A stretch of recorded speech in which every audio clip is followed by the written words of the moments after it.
દર્શક મિત્રો, નવજીવન ન્યૂઝના વેધર અપડેટમાં આપનું સ્વાગત છે। અત્યારે ગુજરાતમાં વરસાદનો બીજો રાઉન્ડ અને ખાસ કરીને મધ્ય ગુજરાતમાં જો વાત કરવામાં આવે તો થોડા દિવસ પહેલા જે વરસાદે તબાહી સર્જી હતી મધ્ય ગુજરાતમાં અમદાવાદ સૌથી પ્રભાવિત રહ્યો હતો ને આ વિસ્તારોમાં ભારે વરસાદના કારણે નદીઓ નાળાઓ છે તે બે કાંઠે વહી રહ્યા હતા, રસ્તાઓ બેટમાં ફેરવાયા હોય તેવી સ્થિતિ અમદાવાદમાં જોવા મળી હતી। ને જ્યારે જ્યારે અમદાવાદમાં વરસાદ પડે ત્યારે એટલી જેવો હાલ બની જતો હોય છે ને આજ સ્થિતિ નિર્માણ થઈ હતી। ત્યારે આપણે આજે વરસાદની સિસ્ટમ શું કહી રહી છે સૌરાષ્ટ્ર, મધ્ય ગુજરાત, દક્ષિણ ગુજરાત અને ઉત્તર ગુજરાતને લઈને તો તેને લઈને વાત કરી લઈએ। તો 5 વાગ્યાની આસપાસ અંદાજિત જો સમયની વાત કરીએ તો રાજકોટ ગ્રામ્ય, જૂનાગઢ, અમરેલીના ગ્રામ્ય વિસ્તારોમાં, ભાવનગરના ગ્રામ્ય વિસ્તારોમાં, ભાવનગરમાં, બોટાદમાં, સુરેન્દ્રનગરમાં સહિતના જે વિસ્તારો છે ત્યાં વરસાદ વરસી શકે છે, સામાન્યથી હળવો વરસાદ પડી શકે છે। પરંતુ જે મધ્ય ગુજરાતનો જે પટ્ટો છે અમદાવાદનો, અમદાવાદ, ગાંધીનગર, વિરમગામ સહિતના જે વિસ્તારો છે ત્યાં ભારે વરસાદની આગાહી હાલ વિન્ડી મેપમાં આપણને જોવા મળી રહી છે। એટલે મોડી રાત સુધી અમદાવાદ સહિતના વિસ્તારોમાં ભારે વરસાદ પડી શકે તે પ્રકારની શક્યતા દેખાઈ રહી છે। ત્યાર પછી આપણે દક્ષિણ ગુજરાત તરફ થોડી નજર કરી લઈએ તો દક્ષિણ ગુજરાતમાં સુરત બાજુ એક વરસાદી માહોલ છે, બાકી નવસારી, વલસાડ, વાપી સહિતના વિસ્તારોમાં કોઈ એવી સ્થિતિ નથી। પરંતુ આદિવાસી પટ્ટામાં ભરૂચ હોય, ડેડિયાપાડા હોય, રાજપીપળા હોય, બોડેલી હોય, ગોધરા, દાહોદ સહિતના જે વિસ્તારો છે ત્યાં વરસાદી માહોલ જોવા મળી રહ્યો છે। છૂટોછવાયો સાર્વત્રિક વરસાદ છે તે પડી રહ્યો છે, પણ હાલની સ્થિતિ પ્રમાણે ભારે વરસાદની જો સ્થિતિ જે બની છે તે ઉત્તર ગુજરાતમાં મહેસાણા બાજુ અને મધ્ય ગુજરાતમાં અમદાવાદ, ગાંધીનગર સહિતના જે વિસ્તારો છે ત્યાં જોવા મળી રહી છે। આ 5 વાગ્યાની આસપાસની આપણે જો વાત કરી રહ્યા છે ઉત્તર ગુજરાતમાં થરાદ જિલ્લામાં પણ વરસાદી માહોલ જોવા મળી રહ્યો છે, બનાસકાંઠામાં પણ વરસાદી માહોલ જોવા મળી રહ્યો છે।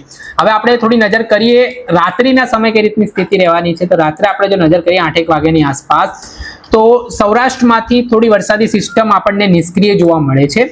ભાવનગર જિલ્લામાં ગ્રામ્ય વિસ્તારોમાં વરસાદ પડી શકે તેવી શક્યતા દેખાય છે।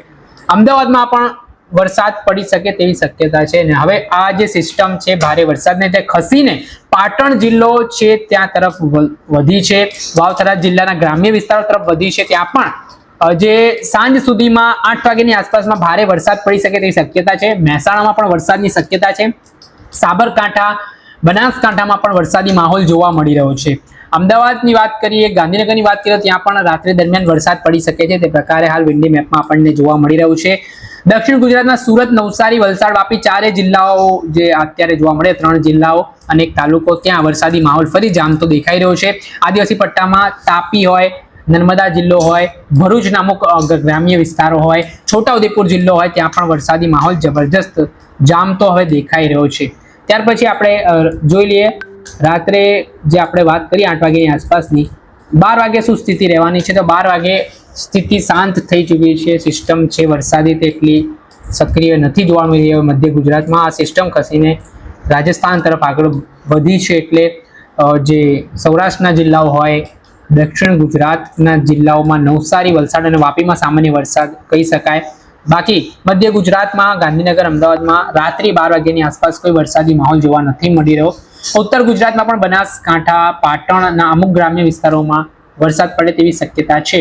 બાકી તો ઓવરઓલ સિચ્યુએશન છે તે જોવા મળી હોય તે નિષ્ક્રિય છે। એટલે 12 વાગ્યાની આસપાસ જો વાત કરવામાં આવે ઓવરઓલ જો વાતની વાત કરીએ તો આજે 5 વાગ્યા પછીથી લઈને 8 વાગ્યા સુધીમાં ગુજરાતના કેટલાક જિલ્લાઓમાં ભારે વરસાદની આગાહી આપણને સ્પષ્ટપણે હાલ વિન્ડી મેપમાં જોવા મળી રહી છે। જોવાનું રહ્યું કઈ રીતનો વરસાદ છે તે જોવા મળે છે, અમદાવાદમાં વરસાદ પડે છે કે કેમ, વિન્ડી મેપના આધારે જે વરસાદની આગાહી દેખાઈ રહી છે તે મુજબ વાસ્તવમાં એ મુજબનો વરસાદ પડે છે કે કેમ તે હવે આવનારા સમયમાં ખબર પડશે।